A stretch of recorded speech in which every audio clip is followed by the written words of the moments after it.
I'm Jeremy, and this is my presentation on principles of assessment, which is to say what you should assess, how you should assess it, and why. If you watch this, thank you for watching it. If you make it to the end, please let me know what you think at the end. Give me some feedback, or if there's anything you want to talk about or know more about, please bring it up with me and get a hold of me. Before we begin, this is just an overview of what I want to talk about. Topic 0, before I even talk about anything that I want to talk about. I'll just talk about what this presentation is, where I got these ideas from, and why I wanted to do this presentation. And then after that, there's 4 topics relevant to assessment that I just wanted to discuss. Firstly, what are course objectives and what's their significance, and how can you apply these as a teacher? What's your job as a teacher? What isn't a job as a teacher? What isn't your job as a teacher? And I'll give a really extreme example of how not following course objectives can make a teacher kind of go awry and do their job in a kind of bizarre way. And then we'll look at how you can kind of apply these to know what you should and shouldn't be marking as a teacher. Second topic is rubrics. What's a rubric?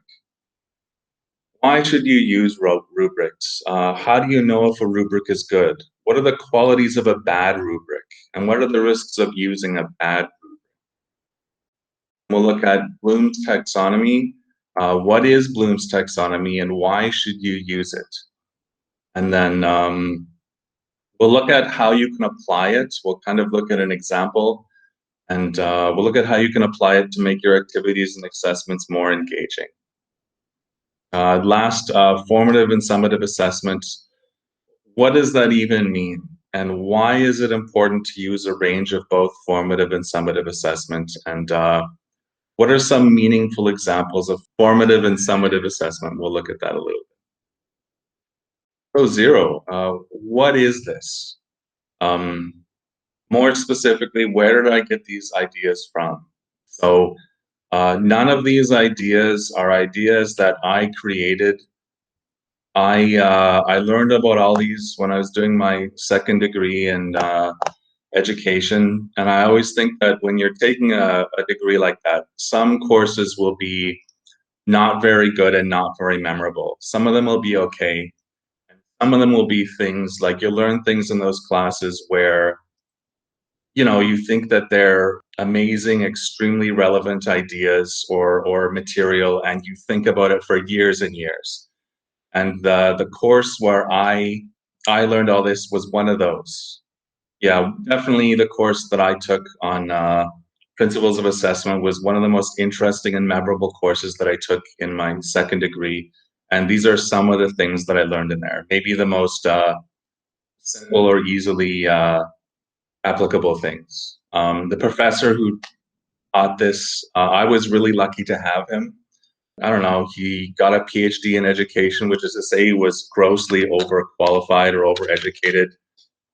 Went around the United States teaching this kind of thing, how teachers could improve their assessment. Ended up lecturing at my university, and the year that I have had him was the year that he was going to retire. I thought he was amazing. I was really lucky to get him. Yeah, and I try to apply what I learned in that class to everything I teach. So hopefully other people can get something out of it. Why did I want to do this? So obviously it's not mandatory.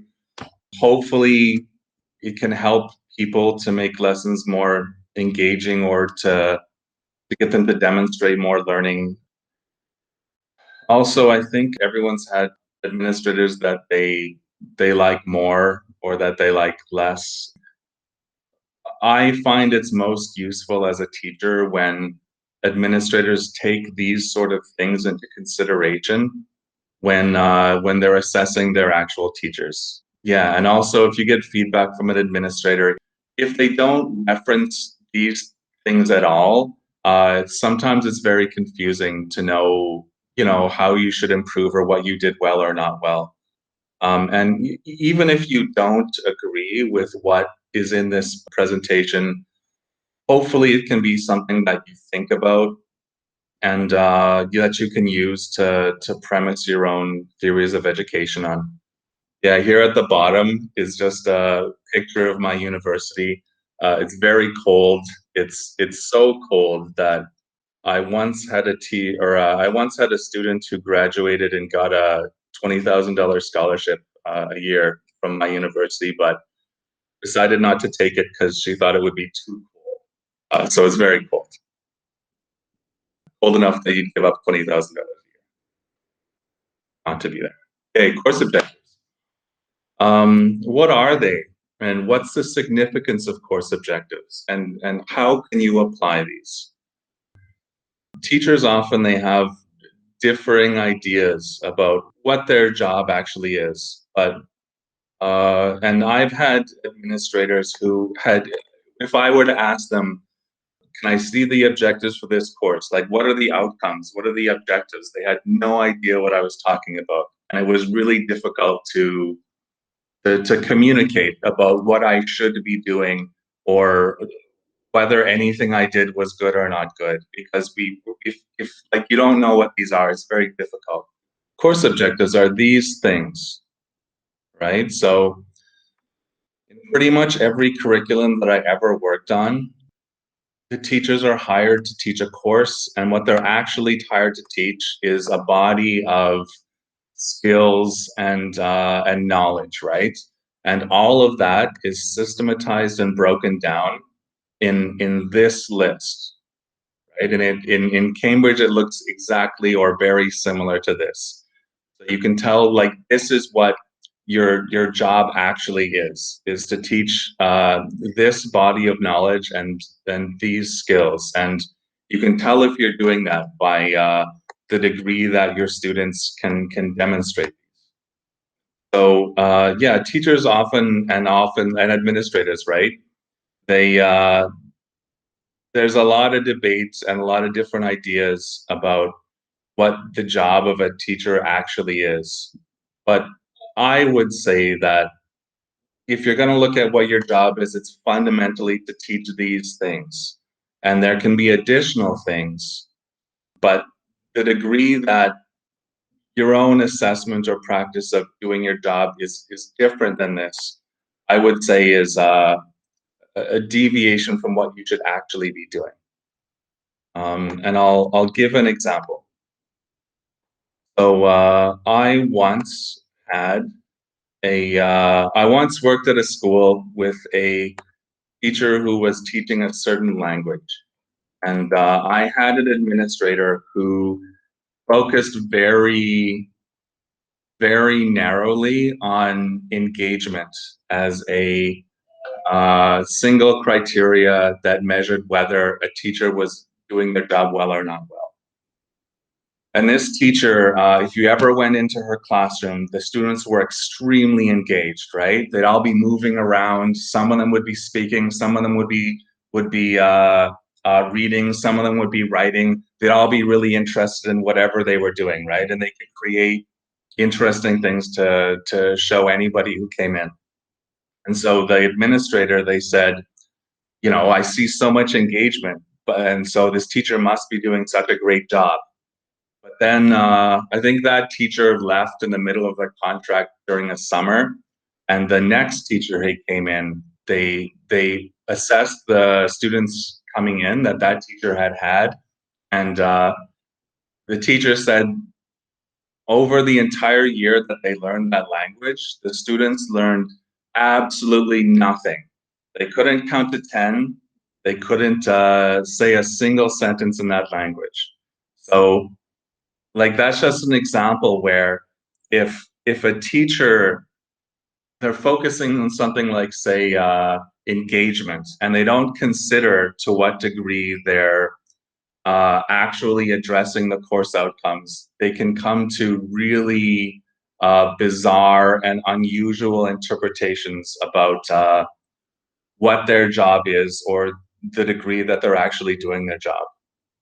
Like things like engagements, like ephemeral things, they can be good at, I don't know how to put it, they can be a good indirect indicator of more fundamental things, or they can be helpful in the sense that students, are motivated to learn. But at the end of the day, your job is actually this, right? You have to know what your course outcomes are, and you have to be, even if you don't follow like a scheme of work, you have to be justifying what you're doing according to the actual skills that whoever designed the course that you're hired to teach decided that you should teach. And this is like the most fundamental way that a teacher can justify to themselves or anyone else that they're actually doing or not doing their job. So everyone should know this and be relating everything they do in class to something in here, everything that's marked in. And so you can, if you agree, or to the degree that you agree that this is actually your job is to teach this body of skills, then you can apply that to make an interpretation about what should, or more specifically should not be marked. So I always think it's really good if a school can give teachers a bit of autonomy in how they mark their work. But some things, if you agree with the idea that there are things that you're specifically hired to teach and assess, and that you shouldn't really be assessing things that you're not actually hired to assess and teach, you can make an interpretation about what you should and shouldn't be assessing. So, for example, should you should you take marks off for being late? So, to answer that, what you can do is you can look at this body of outcomes, right? And if the body of outcomes says that, you're judging the students based on getting work in on time, then you probably should take this into consideration. If the course outcomes don't say anything about that, you probably shouldn't be taking that into consideration, because that's not what you're being hired to teach or assess.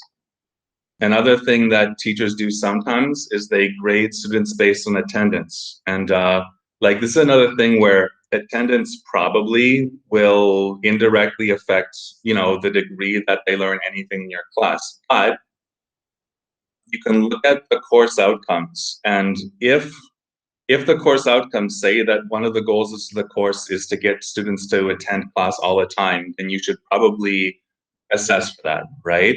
But if it doesn't say that, then you probably should not assess attendance directly. Another thing is participation, right? If you look at the course outcomes and it says something in here about, that the goal of the course is to teach participation, then probably you should assess for participation. If it doesn't say that, then you should probably not assess directly for participation. And the last thing is homework. Some teachers, they like to assess students based on not necessarily how well they do their homework, but if they do their homework or not. And again, that's another thing where you can look at the course outcomes. If the course outcomes say that one of the goals of the course is to teach students to do their homework all the time, then you should assess for that. If it's not one of the course outcomes, and you're not hired to teach or assess for that, you probably should not teach or assess for that thing. Okay, rubrics. So what's a rubric? A rubric is just a grading scale that shows both the teacher and the student how they're going to be graded. And I will show you examples later of a good rubric and a couple of bad rubrics, and we can analyze them a little bit together, hopefully, and we can see what makes them either good or bad. Why should you use rubrics? So they're good for the teacher in the sense that they help you to grade more objectively and more consistently. And like we just said, like a rubric that intentionally is made to reflect what the actual outcomes of the course are will be better, right? Help you to do your actual job, right? So you'll assess for what you're actually hired to assess and teach. And it's good for students, right? If the students know that there's an objective, consistent way that the teachers are marking them, they'll know that the marking is fair. And also, If they know how they're going to be marked, especially at higher grades, right, they will work more consistently to meet those outcomes. And also, once a student gets their grade, especially at higher levels, they can see like how they got those grades and what they can do to improve on future assignments. So it's very, very useful. How do you know if a rubric is good? One is there's a consistent scale that measures all levels, and two is the definitions are very precise and clear. So we can look at an example of that right now. So it's the rubric for speaking that's used in IGCSE ESL. So you can see that there's three domains, three things that they have to learn, and they're described in a reasonable amount of detail, such that, even though maybe English is a slightly subjective topic, right? You can make a reasonably objective judgment about where they are, and a reasonably consistent judgment by using the criteria. And also, there's a full range of marks, right? All the way from 10, which is the highest mark, to 0, which is the lowest mark. And so a student who gets these, right, if they know what the rubric is, they'll know exactly what they have to do, and they'll know that they're being marked fairly and consistently. And they'll know why they got their marks and what they might need to improve. So this is a good rubric. Right. And what's if that's a good rubric, what's a bad rubric? And what are the risks of using a bad rubric? And we'll look at that on the next page. So bad rubric, there's an inconsistent or an incomplete scale, and the definitions are imprecise or unclear or incomplete. And why should you not do it? If you don't use a rubric, or if you use a bad rubric, you're kind of taking the risk that your grading will be not objective, not consistent, not outcomes based. And the students probably won't have any idea how they got their mark or what they can do to improve. So if we look at here's two examples of bad rubrics.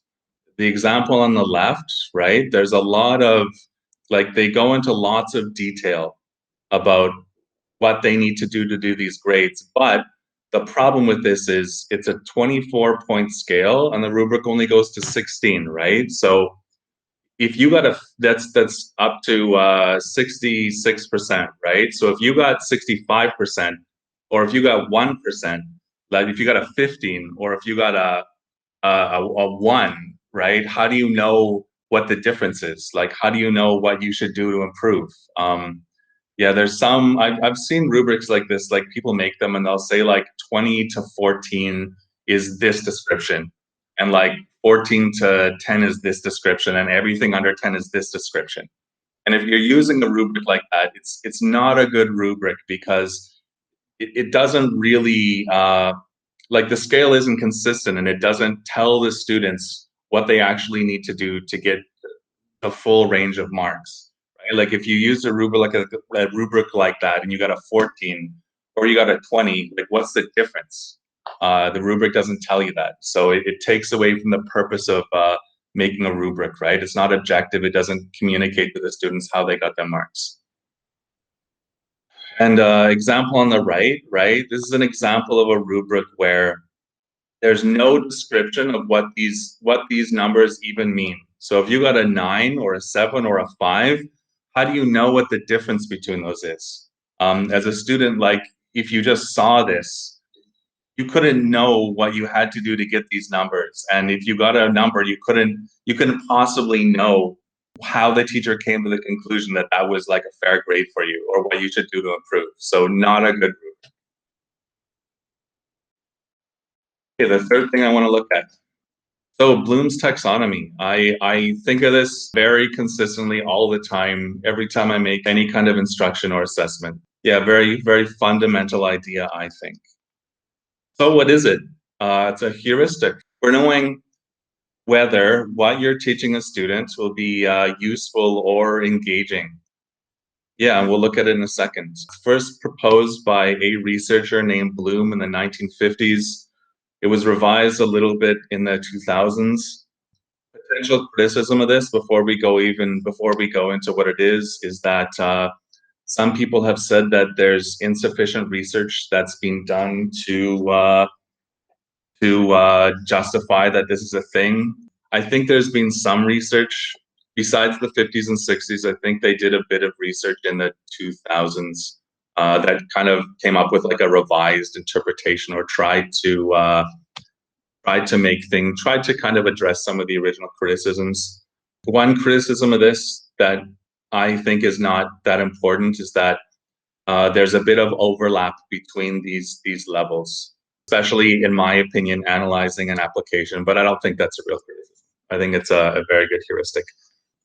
I decided not to go into alternative theories because I don't have a background in them too much. And interpret like a different sort of similar thing, which might be more research based, is there's a researcher named Pam Hook who created this method or a different learning taxonomy called SOLO, which means the structure of observed learning outcomes.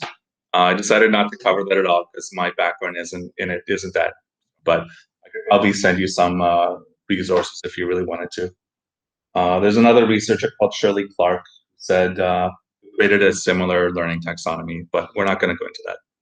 So what are these things and why is it important?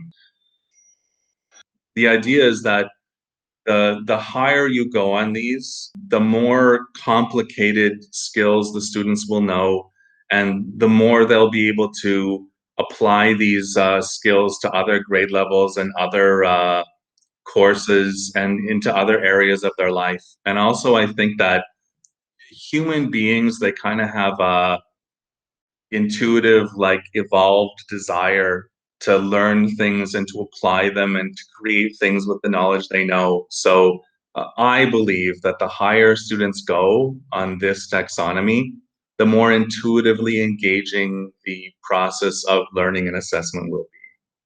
So really quickly before we go into example is the lowest level of learning is just memorizing stuff and remembering it. Then kind of understanding it, where at least they can say things in their own words. Then they apply it, they use it to analyze other information or facts or stories or ideas. They can evaluate it, right? They can say if they agree or disagree, if it's good, if it's bad, why or why not. And at the highest level, they can design or create something or develop something that never was done before. Yeah, they can use everything they learned to create something totally new. Yeah, we'll look at an example in teaching history. I always think that this is like an expression of something that I think is really fundamental to human learning. An example of this is, 2,500 years ago, Confucius said, "One who can apply their knowledge of the past in order to interpret the present is fit to be a teacher." 闻古而知新，可以为之矣. So I once taught a course. We'll look at this example. There's a question on a test which I thought was not a good question. And it was, what emperor was in power when Rome began to decline? So you can think to yourselves, what level of Bloom's taxonomy is this? And how could this question be raised in the taxonomy? How could you assess this knowledge that they had, or teach it maybe at a higher level of Bloom's taxonomy than this represents? So we're going to look at that on the next slide. Okay, so here it is. This is I guess I put it in reverse order from top to bottom, but you guys get the idea. So my interpretation of why this was probably a really bad question to put on a test is that probably the teacher just said this in class and maybe even gave the kids a list of things they had to remember and then just put that thing on the test, right? So if you ever heard of teaching to the test, this is what that is. They just memorize something they learned in class and then they just write down whatever they memorized, right? That's teaching to the test. It's the lowest level of remembering. If all they can do is just remember stuff that you said, They basically learned nothing.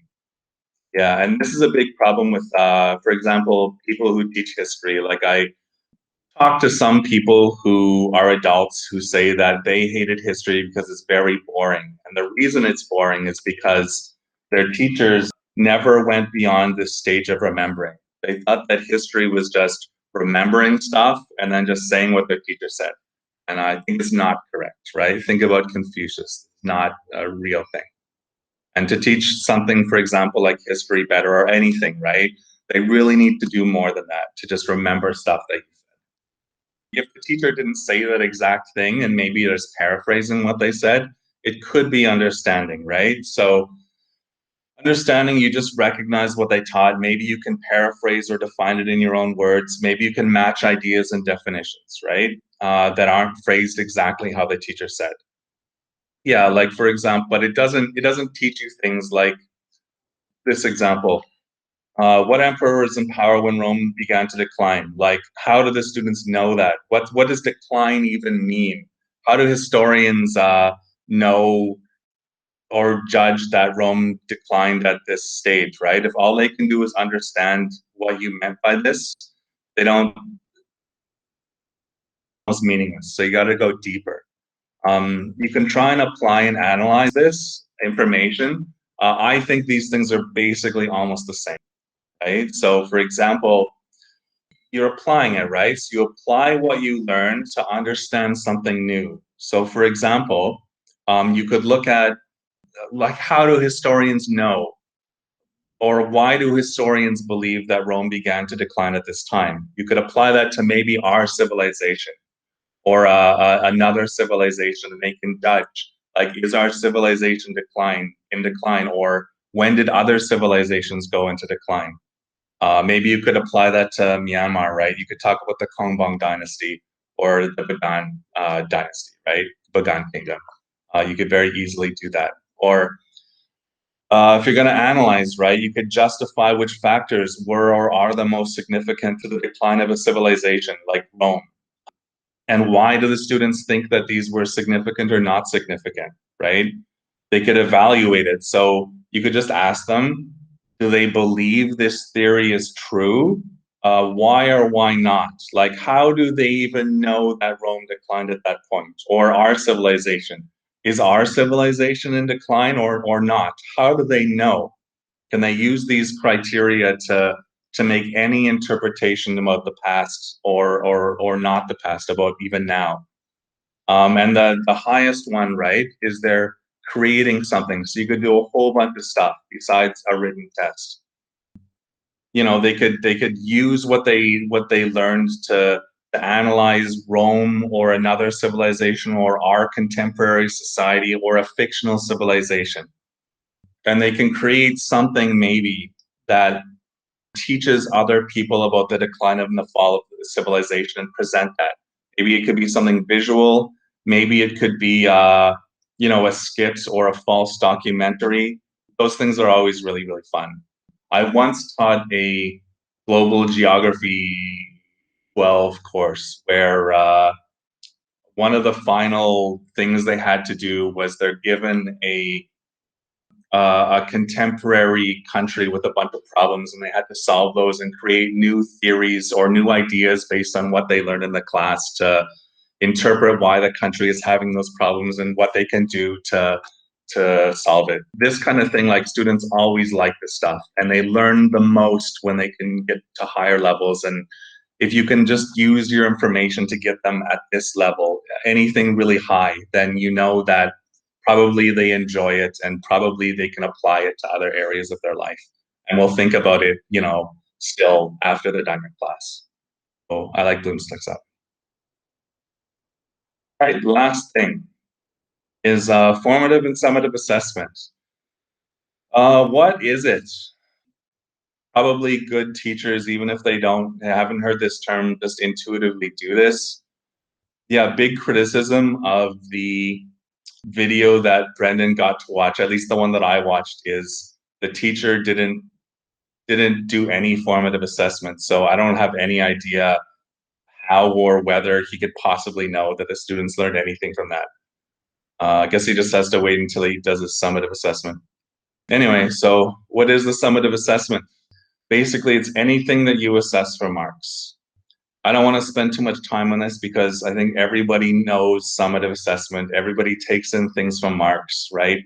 Could be something visual, could be something they act out, could be a experiment they do where you have to observe their methods and they have to document what they do and their conclusions. Could be a essay, could be a test, could be anything. Anything you take in from marks. Could be presentation. Formative assessment, I think this is more challenging because it's less easy to objectively define and like it's not marked. So maybe sometimes hard to keep track of. So what is it? It's basically anything you do to tell how much students are learning, but it's not marked. The purpose is only to just figure out what the students actually learned. And I think if you do this well, the students they'll find this very engaging. Yeah, it could also be marked assignments in the sense that maybe after you mark something, you can have an understanding of what you need to cover in the future or how you need to cover things. Like maybe if you mark something, you can change what you're actually doing. In that sense, your summative assessment could also be formative, I guess. So there's lots of ways to do this. Here's four. I think the ones on the right will be very difficult to do with online learning. So the first one, response journal. Yeah, I've taught classes where students had to do journals.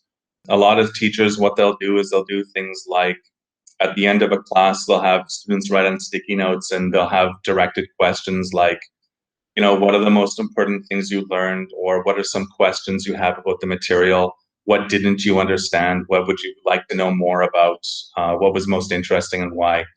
Right? You can get a sense of what the students actually learned and didn't learn. Another one here, basically the way I would apply this is maybe you have some students answer different things, and then you have other students sort of go around the room, and the students all give presentations to the people who are traveling around the room, and everybody learns what they're supposed to learn. Think, pair, share. This one I like a lot, although I think that online learning it's really difficult to pair anything. So often just do think, share. Basically, steps number one, you get the student to think about a question and hopefully write it down. Number two, the students get into groups, usually of two, maybe more, and they talk about their solution to the problem and then share as you go around the room and all the groups talk about the best answers that they come up with. Maybe you can write it on the board or record it. And then this one, snowball fight. I think Akan was really good at this. Like he did this, if anyone worked with him. Basically, you get the students to go in a circle. They write a question about that class on a piece of paper. Then they all kind of have to throw it at each other. And they pick it up. And the thing that they pick up, they have to answer the question too. And you can kind of tell from that, like it's a good way of getting students to, you'll know what they learned in the lesson. And they can review questions without you having to direct them to answer specific questions. Yeah, I think these are good ideas for formative assessments that are fairly engaging. You might want to think a little bit about this. How has online learning affected the ability to formatively assess? Obviously, it's really difficult for me to do things that are physical, and also it's hard for me to put students into groups and pair them. One of the things that I do is, yeah, I guess we just do think share exercises a lot. I do a lot of Kahoot stuff online. You can kind of make quizzes that aren't for marks that are based on the work that you covered in class, and kids really like it. Yeah, sometimes when you're doing presentations, you get the kids to do something else. So, for example, they could take notes and you could mark them based on the notes they took, or they could actively assess their peers based on the rubric, right? And justify why they got those marks. So, they're thinking about what they're doing. Another thing is when they're doing work in class, I'll usually get them to share their Google Docs with me so that I can go through the documents and kind of look through what they're doing during the class and give them feedback as they're doing it. Those are just some ideas. Probably you guys have much better ideas than me, but that's what I can come up with. So yeah, that's it. So if you did listen to this, thank you for listening. If you have any feedback for me about this presentation, or if you want to discuss anything, if you want some sources or extra, I don't know, documents to learn more about this, or if you hate this presentation and want to tell me so, please get back to me and I don't know, talk to me about it.